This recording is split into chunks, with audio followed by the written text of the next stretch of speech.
Meu nome é Daniel Custódio, eu sou o engenheiro especialista da Schneider para o segmento de HVAC/IR.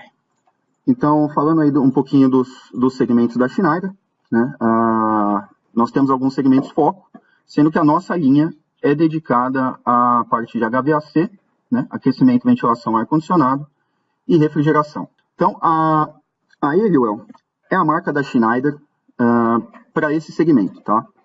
A Eliwell foi criada em 1980, a gente tem uma pequena linha do tempo aí. Em 83 foi patenteado o formato 32 por 74 milímetros, o formato de instalação em porta dos controladores. Então é o formato padrão até hoje para esse tipo de controle, tá? Nós temos outras coisas aí na linha do tempo, até aqui em 2014, com o lançamento dos controladores com a marca Schneider também, no caso o M171 e o 172, que são os equivalentes ao marca Eliwell Smart e Advance, que a gente vai ver no final da apresentação. São os mesmos produtos, mas nós temos eles com marca Schneider e com marca Eliwell, tá?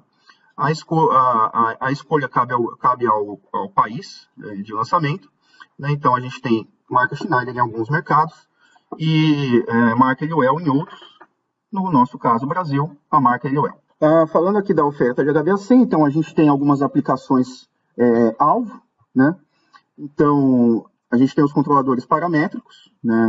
São controladores que já vêm com uma aplicação pré-carregada, né? A gente só altera alguns parâmetros de operação desses controladores e faz a instalação na máquina para fazer a aplicação que a gente precisa, tá?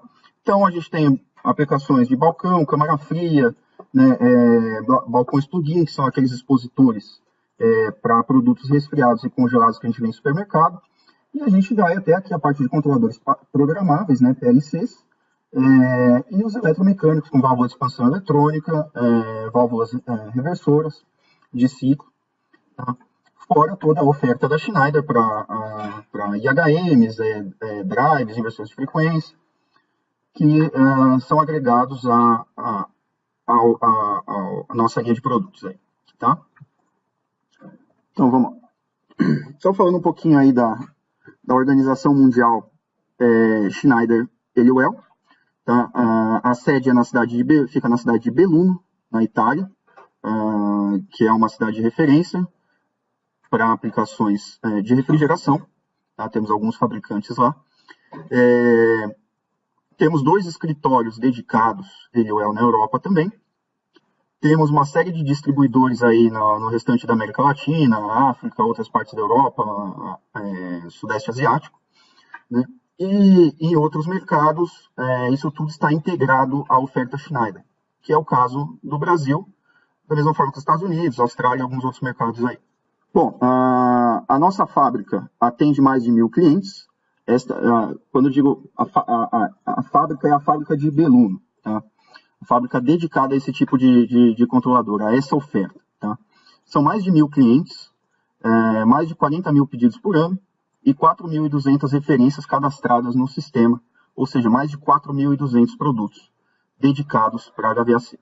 Então, agora vamos começar a falar dos controladores, né? Então, começando pelos controladores parametrizáveis. Como eu disse, são controladores que já vêm com aplicações pré-programadas. Então, vamos passar aqui, produto por produto, os principais da linha, porque da forma que vocês viram ali, a gente tem mais de 4.200 referências, mas vamos falar do principal aqui. Tá? Então, começando pelo ID Plus 961. O 961 é um controlador focado para aplicações de refrigerados, né? São aplicações que trabalham com temperatura positiva, acima de 0, que não precisam de degelo forçado. Então, a aplicação consiste basicamente num set point mais um diferencial. Quando a leitura de temperatura ultrapassa esse set point, a gente faz o acionamento da saída dedicada ao compressor ali, tá? Ele tem degelo também, mas o degelo é por tempo, né? É programado a cada intervalo de tempo para que a máquina fique parada e faça o degelo, né? Todos esses produtos aqui têm uma série de referências de part numbers, né? Dependendo, por exemplo, do tipo de entrada analógica que a gente vai usar. Então vamos seguindo aí. O 974 é focado para aplicações de congelados. Ele tem a mesma aplicação do 961, que a gente acabou de ver, mas ele tem também uma saída dedicada para resistência elétrica, que é para fazer o degelo, né? E também tem uma saída dedicada, separada, para acionamento do ventilador. Tá? Então a gente tem individuais o compressor e o ventilador. Aí nós temos o EWDR 981 ou 984, que basicamente são os mesmos controladores que a gente acabou de ver, o 961 e o 974, em formato trilho DIN. Aí nós temos o ID 985, também focado para aplicações de refrigeração, tá? Aí já para unidades de refrigeração, que precisem de um pouco mais de recursos. Então a gente tem, da mesma forma, as saídas dedicadas para ventilador, degelo, ventilador, compressor, e também uma saída de alarme. Além da gente ter mais entradas digitais e alguns recursos que a gente pode habilitar ali pelas entradas digitais, a gente consegue habilitar alguns recursos de alarme, né? E pelas entradas analógicas a gente pode ter diferentes medições para fazer o controle de evaporador e condensador separados. Falando agora um pouco de aplicações de aquecimento, a gente tem o IC Plus 902, bastante semelhante ao 961, com uma saída apenas, né? Dedicadas ali a pode ser uma inversão de ciclo ou uma resistência, tá? Aplicações de aquecimento. Funciona parecido com o 961, com set point diferencial, só que com um funcionamento invertido, né? Então, quando a temperatura cai abaixo do set point, a gente faz o acionamento da saída. Quando ela ultrapassa o set point, a gente faz esse desligamento. Até então, todos os controles que a gente falou aqui funcionam com set point mais banda, tá? No caso do 917, a aplicação foco seria aquecimento avançado, que já precisa de um controle PID, temperaturas mais altas, controle de rampa e patamar, esse tipo de controle. Tá? Antes de começar a falar do EW48, até então todos os controladores que a gente falou têm uma porta TTL, onde a gente já tem disponibilizado ali o protocolo Modbus. Tá? A gente só precisa adicionar um conversor de porta, à exceção do 985, que já tem uma porta nativa Modbus. Os outros a gente tem que usar um conversor de porta ali para converter a porta TTL em RS485. Tá? Fazer a comunicação com o sistema supervisório, com outros PLCs, enfim, qualquer outro controlador que esteja na linha. Tá? Por que eu estou dizendo isso? Porque o EW4820 e EW4822, na verdade, são duas referências para o mesmo produto, com a exceção que o 4820 não tem Modbus e o 4822 já tem a porta Modbus, tá? A porta 485 ali, na realidade. Tá? Bastante parecido com o 917, só que nesse formato quadrado aí, que é o 48 por 48 milímetros, que é bastante comum na indústria, principalmente de injeção de plástico. Tá? Então é um formato de controle bastante adotado nesse segmento da indústria. Tá? Ele também tem o efetivo de temperatura na parte de cima e o set point mostrado continuamente na parte de baixo, ali em verde. E da mesma forma que o 961 e o 974, ele também tem a sua versão em trilho DIN, que é ali o DR4020 ou 4022. Seguindo aqui, a gente tem o IC Plus 915. Tá? Esse aqui é um controlador de 2 estágios também, principalmente focado em controle de umidade e pressão. Tá? Ele também tem uma versão para controle de temperatura, mas para controle de temperatura a gente já tem outras aplicações. A diferença desse 915 e de por que ele pode fazer o controle de umidade e pressão é porque ele tem uma entrada analógica ali já dedicada, onde eu posso entrar com um sinal analógico padrão de tensão ou corrente. Então eu posso ligar ali um transdutor de pressão com sinal 4 a 20 mA, acerto a rampa, o range desse sensor e faço o acionamento das saídas ali de acordo com essa leitura. Aí nós temos aí também o EWTS 990. É focado em aplicações de temporização. Ou seja, eu posso setar um set point de tempo e fazer controles baseados nesse set point. Tá? Então eu posso dar partida nas entradas digitais, fazer a contagem de tempo, de retardo, enfim, outros tipos de controle baseados em tempo e acionar essas saídas aí. Seguindo aí, a gente tem o EM Plus 600, aplicação foco visualização. Isso daqui é basicamente, se a gente usar uma sonda de temperatura, ele vai agir como um termômetro, né? Vai ser só para mostrar o valor. A gente pode usar também para fazer a visualização de pressão e umidade. Agora já falando um pouco de controladores maiores aí, a gente tem o EWRC em diferentes séries, a série 300, 500 e 5000. Esse controlador, ele tem essa caixa plástica aí que vocês estão vendo na imagem, e é focado em câmaras frias. Né? Dentro dessa caixa plástica, eu posso fazer a montagem de contatores e disjuntores e já ter uma aplicação plug and play para câmaras frias. Tá? Ele faz basicamente os mesmos controles de compressor, ventilador, degelo, além de ter algumas funções extras, como por exemplo acionamento de lâmpadas. Tá? Também tem o display, tem os mostradores maiores, né, os caracteres aí de 7 segmentos são maiores e os botões também. Agora a gente começa a ver alguns controladores já para racks de compressores. Tá? Então, começando aí pelo EWCM4180, ele vai fazer o controle de até 4 compressores, tá? Podendo fazer inclusive o acionamento dos ventiladores de condensador por inversor de frequência, já com uma saída analógica dedicada aí para esse tipo de controle. Tá? Então, dentro desse controlador, ele já tem toda a parte de rodízio, de proteção dos compressores, tá? Tempo de anticiclo, né? Tudo isso já tem dentro desse controlador. E também o 436D, que também é para racks de compressores, também controla 4 compressores, só que com um diferencial. Né?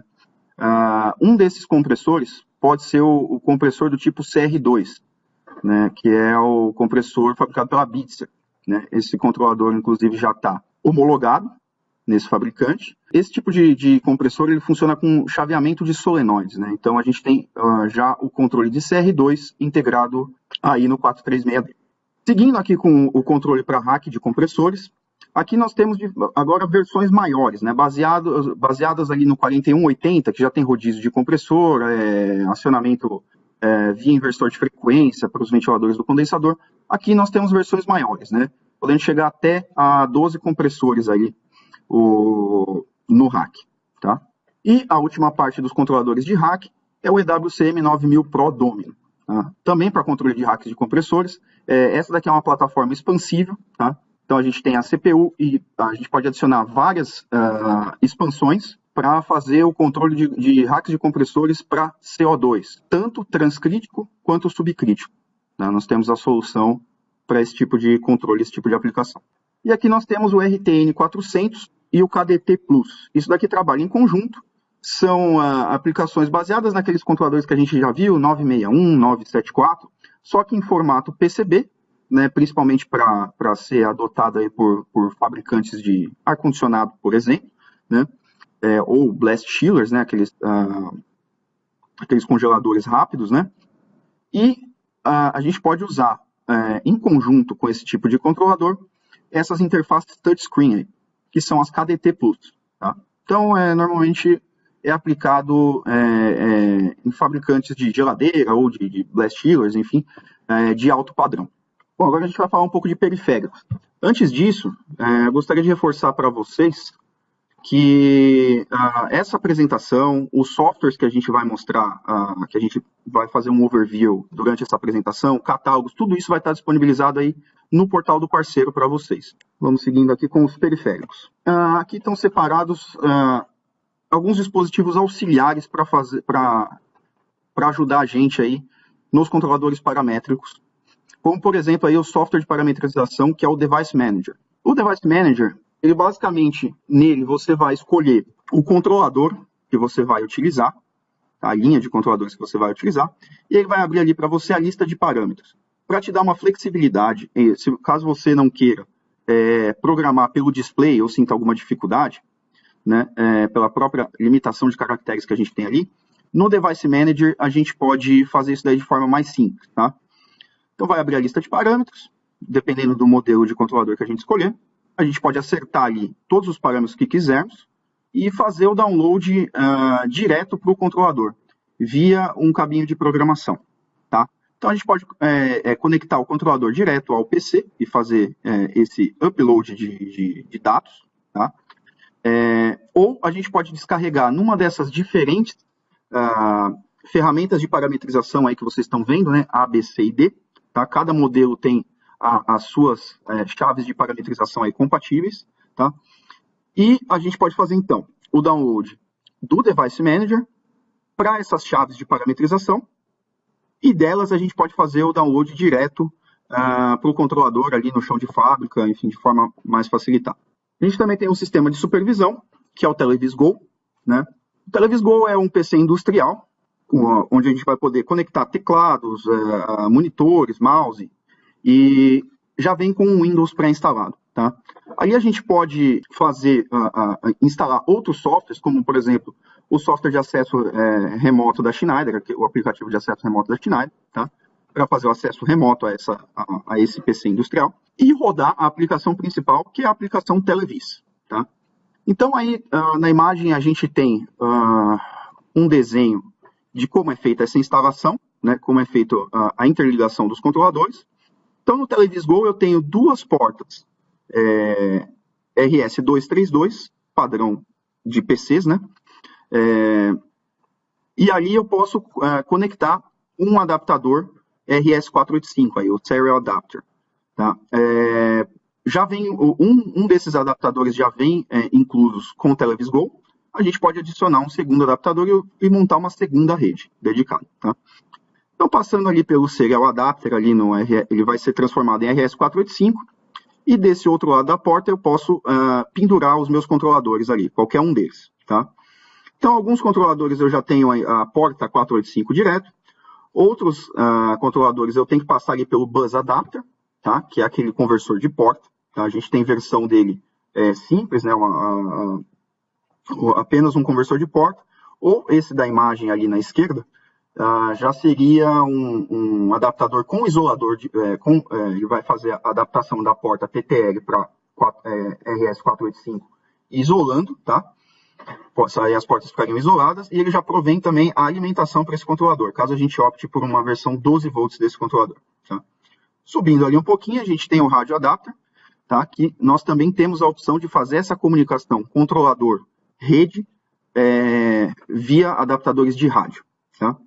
Passando ali para o lado direito do Televis Go, passando ali por um switch, a gente tem a porta Ethernet do Televis Go, que a gente pode utilizar para fazer a rede também. Continuando ali até o LAN Adapter, onde a gente vai fazer a conversão do Ethernet para o 485 e pendurar os controladores via 485. Ali embaixo a gente tem também o Wi-Fi LAN Adapter, que seria basicamente a mesma coisa, só que em versão wireless, né, em versão Wi-Fi, sem fio. Outro produto que a gente trata como periférico também dessas aplicações é o controle de válvula de expansão eletrônica. Tá? Então a gente tem ali o controlador, que é o XVD. Esse controlador pode receber sinais via 485, caso a gente tenha o controle, por exemplo, num PLC. Tá? Então ele funcionaria como um atuador, tá? Fazendo a abertura e fechamento das válvulas de expansão eletrônica, de acordo com o que ele recebe do PLC mestre. Ou ele pode agir como standalone. A gente conecta diretamente nele os sensores de pressão e temperatura, que são necessários para a gente fazer o cálculo de superheat, superaquecimento, tá? Que é o padrão no qual é baseada a abertura da válvula de expansão. Tá? Então ele tem um algoritmo para fazer esse tipo de controle standalone, ele pode trabalhar sozinho. Tá? E a gente tem também o corpo de válvula, né? A gente tem o eletromecânico, também tem as válvulas de expansão eletrônica em diferentes tamanhos, em diferentes capacidades, e suportando diversos tipos de refrigerantes. Tá? Então, o controlador é o XVD, e a válvula de expansão eletrônica do tipo passo, tá? É a SXVB. Falando um pouquinho agora de eletromecânicos, já que a gente entrou nisso falando das válvulas de expansão eletrônicas ali, a gente tem também as válvulas de 4 vias reversíveis, tá? Então é o que a gente usa para fazer a inversão de ciclo, né? Trabalhar naquele tipo de controle quente e frio, tá? Onde eu vou ter o bypass da descarga do compressor, a parte quente, passando diretamente no evaporador para fazer o ciclo invertido e usar o evaporador para fazer o aquecimento, tá? Então a gente tem diferentes tipos de válvulas e solenoides para fazer esse acionamento. E temos também aí os pressostatos, né? Que no nosso meio a gente conhece como pressostato cartucho, tá? Os NSD. Tá? Então, a gente tem diferentes modelos ali para alta pressão, baixa pressão, CO2, com reset automático, manual, diferentes tipos de contatos também, normalmente abertos e normalmente fechados. E agora vamos entrar aqui na parte de sensores. Tá? Bom, nós temos também disponíveis nos mais diferentes formatos e cabeamentos ali, diferentes tipos de sensores. Então, por exemplo, aí, a gente tem a tabela de sensores NTC. Né? Então, a gente tem NTC com cabo de silicone, caso a gente vá usar em alguma aplicação de aquecimento, né? Então, ele vai até 120 graus, mas o cabo de silicone resiste até mais que isso. Tá? E aí a gente tem diferentes formatos de cápsula, né? Tanto plásticas quanto cápsulas de aço aí, né? De liga metálica, tá? E diferentes formatos de cápsula. Então, vocês podem ver na tabela que a gente tem 5x20, 6x20, 6x40, 6x50, diferentes tipos de cabeamento em conjunto com isso daí também. Ok? Então, temos para NTC uma série de sensores também PT100 e PT1000, sensores PTC. Né? Então, a gente tem inclusive ali o último, que é o piercing, né? Seria aquele sensor para verificar a temperatura interna de um alimento, por exemplo. Né? Então, ele tem a curva já de 90 graus e é para inserção no produto. E temos também sensor termopar aí, do tipo K e do tipo J. Continuando a parte de sensoriamento, a gente tem os sensores de pressão da linha EWPA. Tá? Então, diferentes ranges também, desde 0 a 7 bar até 0 a 150. Desculpa, o 0 a 7, na verdade, ele mede vácuo também. Tá? Então, é de menos meio a 7 bar até o último modelo ali, que é o EWPA 150, que vai de 0 a 150. Então, a gente tem esses sensores com o sinal de saída 4 a 20 mA, que é o comum. E a gente tem também versões do EWPA 10 bar, 30 bar e 50 bar na versão ratiométrica, né? De meio a 4,5 volt. Sensores de umidade, também temos disponíveis aí o EWHS. Diferentes modelos aí também, sendo que a gente tem o 284, que seria um sensor mais simples, mediria somente umidade relativa, num range de 15 a 90% de saída ali de umidade relativa. Tá? Aí tem o 304, que também é um sensor exclusivo para umidade relativa, mas aí já num range de 0 a 100%. E o EWHS de 314, que além dessa medição com range de 0 a 100% da umidade relativa, também tem uma saída dedicada para a temperatura. Tá? Todos os sinais de saída são no formato 4 a 20 mA. Tá? Tanto para as medições de temperatura, quanto no caso do EWHS 314, que tem uma saída dedicada para a temperatura, ali a gente também vai ter um sinal de 4 a 20 mA. Ok? Sensores de vazamento LKD, tá? Nossa linha de sensores de vazamento. Aí a gente tem a opção, né, nesse sensor de vazamento, tá, de setar um range, onde a gente vai fazer um acionamento de uma saída digital, funcionaria como um sensor para alarme, tá? Quanto a gente pode fazer a medição dos ppms desses refrigerantes no ambiente, tá?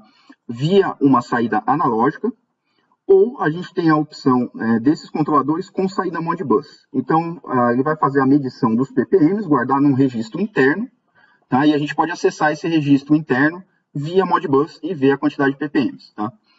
E aí a gente tem duas opções, a opção com IP41 e a opção com IP66. Tá? Os modelos são dedicados para cada tipo de refrigerante. Tá? Então a gente tem para CO2, amônia, enfim, butano, tudo que tudo que a gente tem aí de refrigerante disponível no mercado.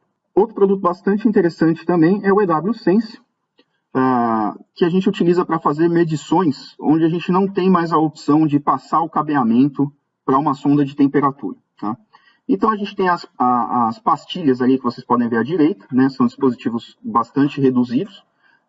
Com fita dupla face a gente pode colar esse sensor dentro de uma sala, no ambiente que a gente queira fazer a medição de temperatura, e ele funciona via Wi-Fi. Tá? Ele tem uma bateria interna que dura 2 ou 3, até 3 anos, tá? E a gente pode fazer o envio via Wi-Fi dessa medição de temperatura para o gate, para a base aí, que é esse produto que vocês estão vendo na esquerda, tá? Suporta, cada base dessa suporta até 60 pastilhas ali dos sensores de temperatura. E agora, a última parte da apresentação aqui, que a gente vai conhecer um pouco da linha de controladores programáveis. É interessante começar falando do software de programação, que é o FreeStudio, tá? É um software que está de acordo com a IEC 61131, tá? Que estabelece os padrões de programação para PLC, ou seja, tá? Ele tem as 5 linguagens de programação, tá? Ladder e bloco de função, as linguagens gráficas, e as linguagens de texto, que seria o texto estruturado, lista de instrução e o SFC. Tá? Posso programar diferentes partes do software com cada uma dessas linguagens aí. Tá? Todos os produtos da linha estão na mesma ferramenta de programação, que é o FreeStudio. Tá? Então, caso você comece programando um PLC mais simples, como por exemplo o Smart, que a gente vai ver aqui para frente, e mais para frente você resolva que quer fazer um upgrade disso daí, você pode passar para o Advanced sem precisar refazer do zero a aplicação. Tá? Basta mudar a plataforma que você vai estar utilizando. Vamos falar do FreeSmart. Tá? Então, o FreeSmart é focado em aplicações pequenas, tá? E com custo baixo. Tá? Então, nós temos aí 3 formatos de FreeSmart. Tá? A gente tem o formato para montagem em porta, que é o 3274, o mesmo padrão daqueles dispositivos que a gente viu lá no começo da apresentação, bastante utilizados aí no nosso segmento. Então, caso você tenha uma aplicação onde você precise de alguma coisa além do que aqueles controladores oferecem, eu posso desenvolver o meu próprio produto com um custo, de certa forma, bastante próximo do que a gente tem com os controladores paramétricos. Então, o carro-chefe da linha Smart seria o SMP, que é esse controlador aí de montagem em porta. A gente tem também as opções em trilho DIN, tanto com display quanto sem display ali. Além disso, o Smart ele tem uma porta Modbus já também, tá? Que eu posso colocar num sistema supervisório, enfim, ser controlado por outro dispositivo. Tá? A linha Smart é expansiva, tá? Ela aceita um módulo de expansão, SME. Tá? A gente tem diversas configurações de entradas e saídas para esses dispositivos, tá? Tanto a CPU Smart quanto os módulos de expansão. E o interessante é a quantidade de pontos que a gente consegue chegar mesmo num controlador muito pequeno desse tipo. Tá? O SMP, por exemplo, ele tem 22 I/Os, tá? Mesmo sendo um controlador bastante pequeno. Aí, né? Então ele tem 6 entradas digitais e 5 entradas analógicas, e 6 saídas digitais e 5 saídas analógicas. Tá? Isso a gente está falando do maior modelo de Smart. Tá? A gente tem outras configurações. Tá? Então a gente pode usar um Smart de 22 I/Os, mais uma expansão que a gente pode dobrar isso daí, chegando a 44 I/Os. E caso a gente queira utilizar a versão para trilho DIN sem display, eu tenho um terminal que eu posso, que seria bastante parecido aí com esse Smart SMP, o que está na parte de baixo, né? Para montagem em porta, tá? Então eu teria o PLC mais uma expansão no trilho DIN e um terminal, um display remoto instalado na porta do painel. Tanto as entradas quanto as saídas analógicas são configuráveis, tá? Dependendo do tipo de modelo, eu posso ter leitura de sensores PT1000, NTC, os sinais analógicos padrão, e as saídas eu posso ter em 0 a 10 volts ou 4 a 20 mA. A depender do modelo. Tá? Alimentações a gente tem também alimentação 24 volts ou alimentação de 100 a 240 volts. Falando do Advanced aí, que seria o nosso carro-chefe hoje, tá? Então é um controlador bastante completo, um custo muito bom, difícil de encontrar algo parecido no mercado. Tá? Então, falando dos recursos que a gente tem em toda a CPU Advanced. Tá? Eles são controladores para montagem em trilho DIN também, podendo ter ou não um display gráfico integrado. Tá? Ele é expansível a até 12 módulos de expansão, mais 2 terminais gráficos. Falando das portas de comunicação. Então eu tenho uma porta Ethernet, onde eu posso ter um web server carregado no controlador, tem uma espécie de sistema supervisório dedicado aí, tá? Então, eu posso fazer o web server na porta Ethernet, ou eu posso setar essa porta Ethernet para comunicação, tanto o Modbus TCP quanto o BACnet IP. Além da porta Ethernet, a gente tem duas portas seriais 485, que eu posso setar para Modbus RTU ou BACnet MSTP, tá? O Modbus pode ser mestre, o BACnet somente escravo. Eu tenho também um slot para cartão micro SD, onde eu posso carregar, eu posso ter dentro desse cartão micro SD a aplicação do web server, um data logger, ou eu posso fazer também o download do software direto por essa porta, tá? E da mesma forma, a gente tem uma porta USB-A, aquela USB padrão maior ali, funciona da mesma forma que o micro SD. Data logger, web server ou download de aplicação. Tenho também uma porta mini USB, essa porta é dedicada apenas para programação. Então eu posso programar pela mini USB ou por qualquer outra porta de comunicação que eu tenha aí no Advance. Tá? Tenho também uma porta do lado esquerdo, tá? Isso daí é um barramento, onde eu posso instalar um módulo extensor de rede. Tá?